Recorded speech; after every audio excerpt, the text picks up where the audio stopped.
करके किसान व आड़तियों को नाजायज तंग कर रही, जबकि सदियों से किसान की फसल अनाज मंडी के माध्यम से खुली बोली बिकती आ रही और खुली बोली बिकने से किसान को फसल के पूरे भाव मिलते हैं।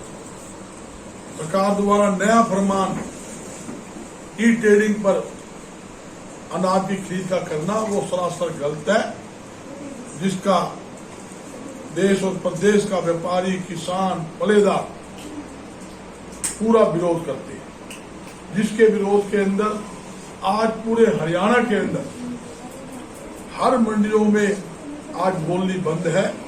किसी प्रकार की कोई अनाज की खरीद हरियाणा की मंडियों में नहीं होगी। ये हड़ताल अनिश्चित काल हड़ताल है। इसमें कई मुद्दे हैं। एक तो ई ट्रेडिंग का अंदर अगर महाराष्ट्र का किसान आड़ती या महाराष्ट्र का है, गुजरात का है या बंगाल कहीं का भी कोई भी व्यापारी अगर किसान की फसल हरियाणा से खरीदेगा, ऑनलाइन खरीदेगा, कैसे तो उसका उठान होगा, कैसे उसका भुगतान किसान को मिलेगा, ये बड़ा भारी चिंता का विषय है। इसके साथ साथ धान पर मार्केट फीस 1% थी, वो 4% कर दी। तो हमारी अब मांग यही है कि पहले की तरह 1% की जाए।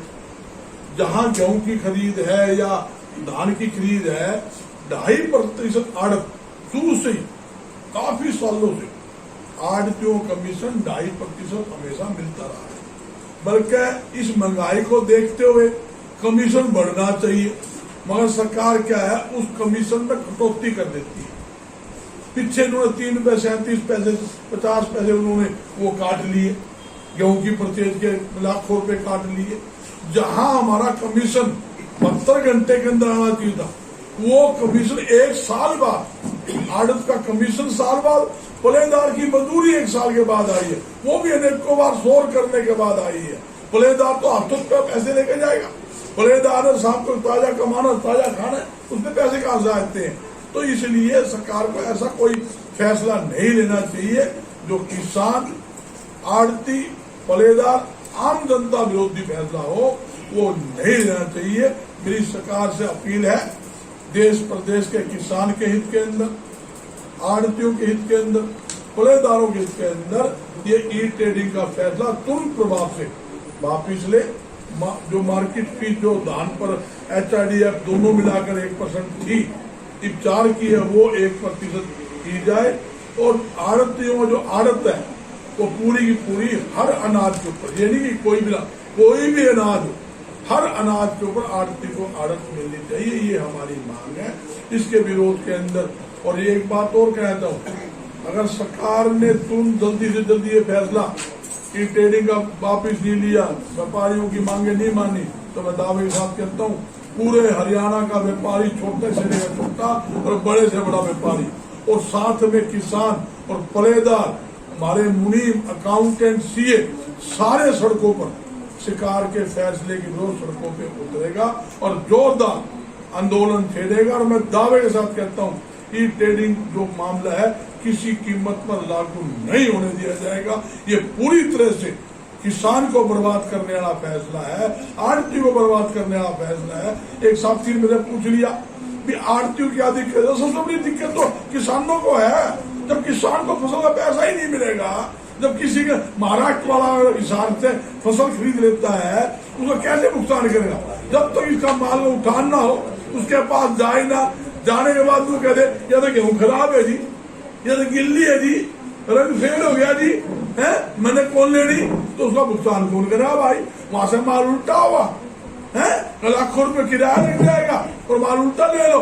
और जहां किसान की फसल तुड़ी नहीं, किसान ने कहना आड़ती को भाई हमें पैसे दो, हमने अगली बिजाई के लिए पैसे दिए, हमने खाद भी लाना है, बीज भी लाना है, सामान लाना है, घर के लिए किराना सामान भी लाना है, कपड़ा भी लाना है बच्चों के लिए, तो वो आड़ती पैसे ले जाएगा। तो आड़ती तो दोनों दो तरह मर गया ना, तो उसको कमीशन आड़त मिली, किसान को पैसा दे दिया, किसान का पैसा जब तक वहां से नहीं आवे जब तक आड़ती को मिले। बहुत भारी दिक्कत इस टाइम आड़ती और किसान और पलेदारों को है। सरकार को सोचना चाहिए। सरकार आप देखो, जब से 8 साल हो गए, आई साल जब भी धान की पर्ची जाओगी, जब भी गेहूं की पर्ची जाओगी, नया प्रमाण जारी कर देंगे। जब आंदोलन होता है फिर तो कहते चलो हम वापिस ले लेंगे। हमने छूट दे दी, रियायत रखी, फुप्पा रियायत दे दी। पहले तो हमारा लठ फंसा दिया, फिर के वो लठ निकाल लिया। रियायत किस चीज दी? रियायत तो जब होती भी आपने कहा भी हम मार्केट फीस समाप्त करेंगे, वो रियायत। आपकी दुकान पे कोई अफसर नहीं चढ़ेगा, वो रियायत है। कोई 1 पैसा लेगा नहीं, वो रियायत है।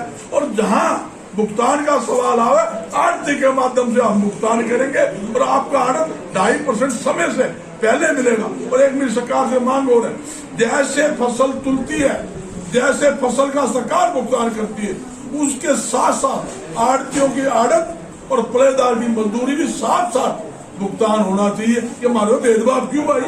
फसल का भुगतान तो कर दिया और आपने वो आड़ती आड़त नहीं दी और पलेदार की मजदूरी नहीं दी। पलेदार की मजदूरी तो हमारे से एडवांस चली जाती है। पलेदार तो हमारे भाई है, हमारे, हम उसकी तरफ पहले देखते हैं। हम कहते ले जाए 5-10 20 हजार तो ले जा भाई, जब जाओगे हम ले लेंगे तेरे से। तो ये स्थिति आज हरियाणा नहीं पूरे देश के अंदर बनी हुई है। तो मेरी सरकार से हाथ जोड़ के अपील है, सरकार किसानों की तरफ देखे, आड़तियों की तरफ देखे। किसान हमारा अन्नदाता है, आड़ती देश की रीढ़ की हड्डी है, व्यापारी देश की रीढ़ की हड्डी है। और दोनों का चोली दामन का साथ है, रहेगा। पहले भी था, आज भी है और भविष्य में भी चोली दामन का साथ रहेगा। और एक बात और कहता हूँ, अगर कोई किसान नू कहे मेरी फसल तुलगी, मेरे फसल के पैसे सरकारी एजेंसी मेरे खाते में डाले, हमें कोई दिक्कत नहीं, खाते में डाल। जब किसान मानता ही नहीं, किसान का मेरे को तो खाते फिर बाद में आओगे, मैं तो किसान से 8 दिन एडवांस ले जाऊंगा, माल तुझसे ले जाऊंगा, पहले भी दे रखी है। तो जब हमारा पारिवारिक संबंध चल रहा है, हमारा पारिवारिक लेन देन चल रहा है, तो सरकार भाईचारा खराब ना करे, ये मेरी सरकार से अपील है।